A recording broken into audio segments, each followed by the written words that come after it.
আসসালামু আলাইকুম তুল্লাহ। আমরা প্রত্যেকদিন খাবার খাই। কিন্তু আমাদের খাবারের প্রায় 60 থেকে 70% ওয়েস্টেজ। কিভাবে? আমরা খাবার চিবিয়ে খাই। আমরা খাবার শুধু গিলে খাই। ১ মিনিটের মধ্যে আমাদের পুরা প্লেটের খাবার শেষ। তো আসলে এই খাবার থেকে আমাদের বডি যেই মাইক্রো নিউট্রিয়েন্টস গুলো নেয়া দরকার, সেইগুলো শোষণ করতে পারে না। আমাদের যেই মেকানিজম, আমাদের যে ডাইজেশন এর প্রক্রিয়া, সেটা আমাদের মুখ থেকেই শুরু। তো এটাকে আমাদের ভালোভাবে চিবিয়ে আমরা যখন খাবো তখন আমরা এটা থেকে বেনিফিটেড হব। তো আজকের লেসনে আমরা শিখবো যে আমাদের কি ভিটামিন মিনারেলস দরকার প্রতিদিনের খাবার থেকে। আমাদের প্রত্যেকদিন ৭০০ থেকে ৯০০ মাইক্রোগ্রাম ভিটামিন এ প্রয়োজন, যেটা আমাদের অধিকাংশ মানুষের পূরণ হয়। আমরা প্রতিদিন গাজর খেতে পারি, পালং শাক খেতে পারি, হ্যাঁ? মুরগির কলিজা অথবা গরুর কলিজা খেতে পারি। অথবা সজিনা পাতার গুঁড়া এটাও খেতে পারি, যার মাধ্যমে আমরা প্রতিদিনের ভিটামিন এ এর চাহিদা পূরণ করতে পারি। আমাদের প্রয়োজন ভিটামিন বি কমপ্লেক্স, যেটা আমরা আমাদের চালের যেই ভুসি, অর্থাৎ আমরা ফাইবার যুক্ত খাবার যদি খাই, সেটার মধ্যে ভিটামিন বি কমপ্লেক্স থাকে। ভিটামিন বি কমপ্লেক্স আমাদের খাবারের মধ্যে বলতে গেলে থাকেই, কারণ আমরা সাদা চালের ভাত খাই, ফাইবার মুক্ত খাবার খাই, যেটার মধ্যে আমরা ভিটামিন বি কমপ্লেক্স পাই। এর মাধ্যমে কি হয়? আমাদের শরীরে নানা জটিলতা দেখা যায়। আমাদের প্রয়োজন ভিটামিন সি। ভিটামিন সি আমরা প্রতিদিন ১ থেকে ২ টা আমলকি খেতে পারি, অথবা আমলকির পাউডার খেতে পারি, অথবা আমরা ১ থেকে ২ টা কাঁচামরিচ খেতে পারি, অথবা পেয়ারা খেতে পারি। ভিটামিন সি আমাদের প্রতিদিন ৭৫ থেকে ৯০ আ মিলিগ্রাম প্রয়োজন হয়। তো ভিটামিন সি এর যখন ঘাটতি হয়, আমাদের আ দাঁত দিয়ে রক্ত পড়া, মাড়ির ক্ষত এগুলো তৈরি হয়। রোগ প্রতিরোধ ক্ষমতা কমে যায়। অতঃপর আমাদের প্রয়োজন আ ভিটামিন ডি। প্রতিদিন একটা প্রাপ্তবয়স্ক মানুষের 600 ইন্টারন্যাশনাল ইউনিট ভিটামিন ডি এর প্রয়োজন। যেটা আমাদের দেশের প্রায় আ 95% মানুষের ঘাটতি। কারণ আমরা আ সঠিকভাবে রোদ থেকে ভিটামিন ডি শরীরের মধ্যে অ্যাবসর্ব করাই না।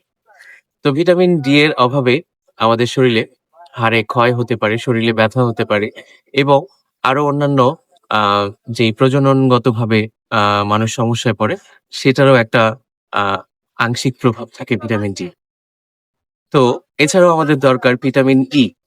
ভিটামিন ই অল্প পরিমাণে প্রয়োজন। তারপরও এটা অত্যন্ত গুরুত্বপূর্ণ একটা ভিটামিন। প্রজনন স্বাস্থ্যের জন্য, আমাদের ত্বকের স্বাস্থ্যের জন্য।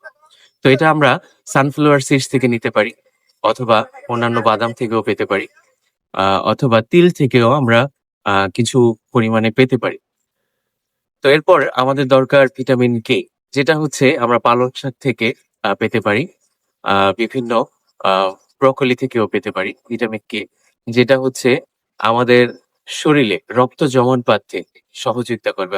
অর্থাৎ এটা অল্প পরিমাণে থাকা জরুরি। কারণ হুট করেই যদি কেটে যায়, তখন রক্ত জমাট বাঁধা অতি জরুরি। তো এছাড়াও আমাদের প্রয়োজন ছোট যেই মিনারেলস গুলো, জিঙ্ক প্রয়োজন, যেটা অতি অল্প প্রয়োজন, কিন্তু শরীরের মধ্যে অত্যন্ত গুরুত্বপূর্ণ ভূমিকা পালন করে।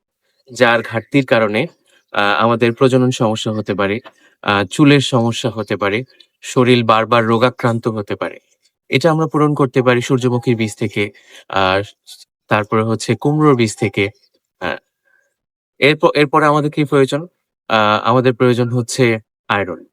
এই আয়রনের ঘাটতির কারণে রক্তশূন্যতা দেখা দেয়, মাথা ঘোরা এগুলো হতে পারে। আয়রন আমরা কিভাবে পূরণ করতে পারি?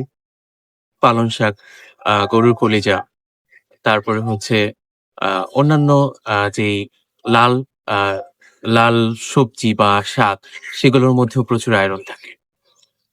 তো আমাদের প্রতিটা উপাদান আমাদের শরীরের জন্য, ভিটামিন, মিনারেলস যেই জিনিসগুলো আমাদের প্রত্যেকদিন প্রয়োজন, সেগুলো আমাদের সুস্থতার জন্য আমাদের কিছুটা ক্যালকুলেটিভ হতে হবে, এবং আমরা সারাদিনের খাবারে এই উপাদানগুলো পাচ্ছি কিনা, সেটা আমাদের হিসেব করে খাওয়াটা অত্যন্ত জরুরি।